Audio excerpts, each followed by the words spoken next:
La vie en vrai. La vie en vrai, comme tous les jeudis. Alors, je ne sais pas si on parlera d'intelligence artificielle, peut-être, mais en tout cas, on parle surtout d'architecture avec vous ce matin. Nicolas Delon, bonjour. Bonjour. Et bienvenue sur Sud Radio. Vous êtes architecte, cofondateur du collectif Encore Heureux. Vous définissez comme un architecte engagé. Qu'est-ce que c'est un architecte engagé quand on connaît, comme aujourd'hui, une crise dans l'immobilier particulièrement importante?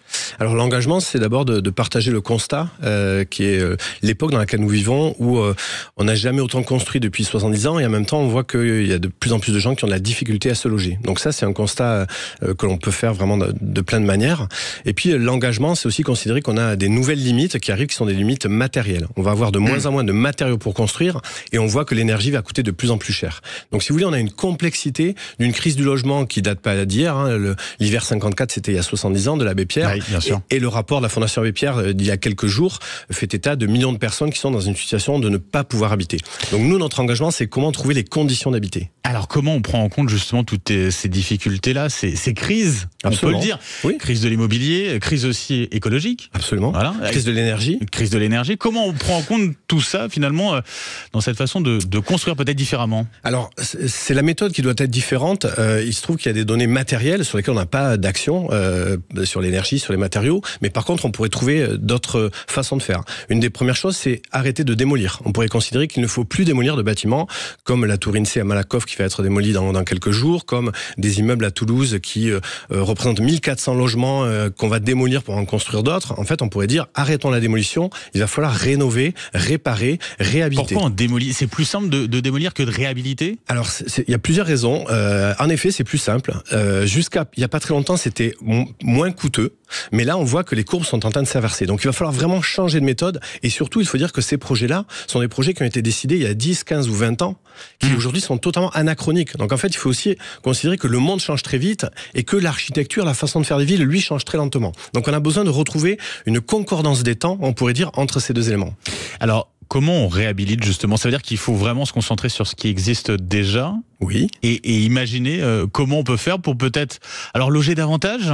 Alors d'abord, il faut observer les bâtiments et voir de quelle manière on pourrait les transformer. On a fait par exemple un projet dans le 19e arrondissement de Paris où on a proposé de transformer un garage, un ancien garage Renault qui était de plusieurs étages pour en faire 75 logements. Et donc là, on a observé ce bâtiment, on s'est rendu compte qu'en fait, il était en béton, de très bonne nature. Et donc, on a fait des travaux très importants pour en faire 75 logements avec des grandes terrasses, avec une faille centrale qui permettait de faire entrer la lumière. Et donc, c'était vraiment la projection. Et les architectes servent à ça, à imaginer comment, à partir d'un garage, on pourrait se dire, il faut tout casser. On avait calculé que ce qu'on a évité. Alors, c'est pas les mêmes normes, les mêmes réglementations. Donc, faut penser aussi à tout ça. Absolument, tout ça, mais en fait, on arrive à adapter. La norme est là pour protéger les habitants, pour protéger la société. Et d'ailleurs, les normes sont très utiles parce que c'est ce qui fait que quand il y a des catastrophes naturelles, vous en parliez tout à l'heure, les bâtiments tiennent debout. Donc, les normes sont importantes. Mais par contre, ce qu'il faut, c'est arriver à trouver d'autres manières de faire, d'autres processus, d'autres protocoles. Et ça peut pas se faire soit uniquement par la puissance publique, soit uniquement par les architectes. Il faut aussi engager les artisans, les entrepreneurs, les personnes qui vont construire tout ça.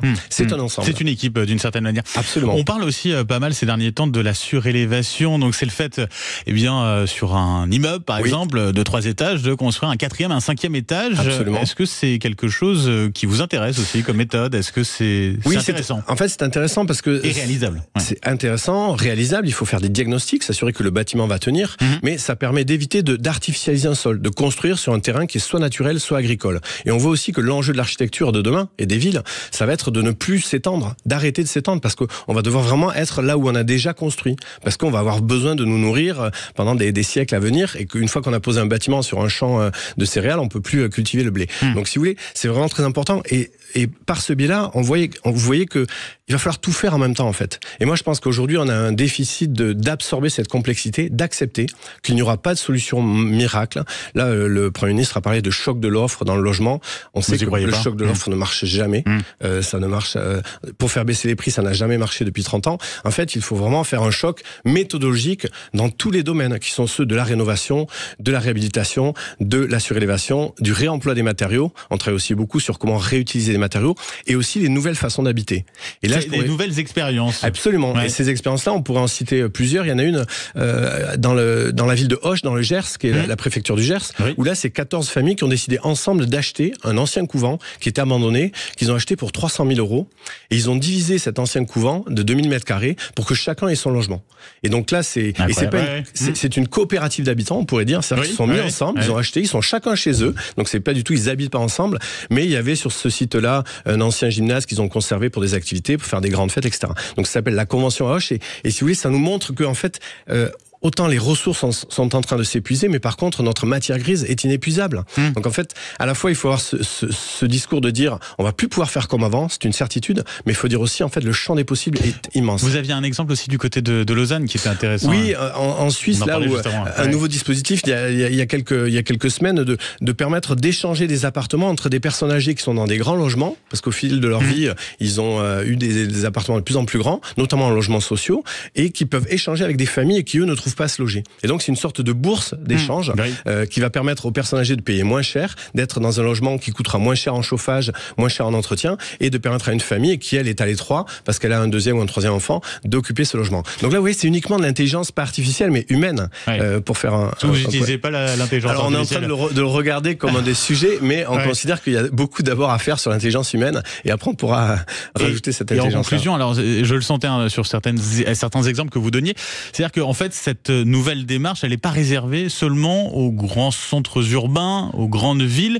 C'est qu'on peut aussi dans les zones rurales. Voilà, on n'oublie pas aussi les zones rurales. Absolument. Sur cette démarche. En fait, si vous voulez, le défi, il est global. Il y a évidemment un enjeu de rééquilibrer les territoires, parce qu'on voit que les métropoles ont tout absorbé, la jeunesse, la richesse, la culture, et qu'il va falloir retrouver aussi une meilleure répartition à l'échelle territoriale. On le voit, la crise agricole aussi parle de ça, de cette désertion des campagnes. Donc on pense qu'il faut vraiment arrêter cette accumulation dans les métropoles et retrouver un rapport beaucoup plus sain au territoire. Mais si vous voulez, ces innovations sont vraiment à toutes les échelles, partout. Et je pense que si on se disait qu'en fait, il va falloir tout faire en même temps pour réussir à améliorer la situation, ça serait le seul moyen d'y arriver. Nicolas Delon, je rappelle, donc architecte, cofondateur du collectif Encore Heureux. Merci d'avoir été avec nous ce matin sur Sud Radio. Je vous souhaite une très belle journée. Merci à vous. 6h44 sur Sud Radio, on vient dans un instant. L'intelligence artificielle, on y vient. Avec Maxime Trouleau, hashtag on en parle, et puis également avec Rémi André. On va faire les prévisions météo. Grâce à l'intelligence artificielle, ça promet, le résultat n'est pas toujours très bon. On verra ça. À tout de suite.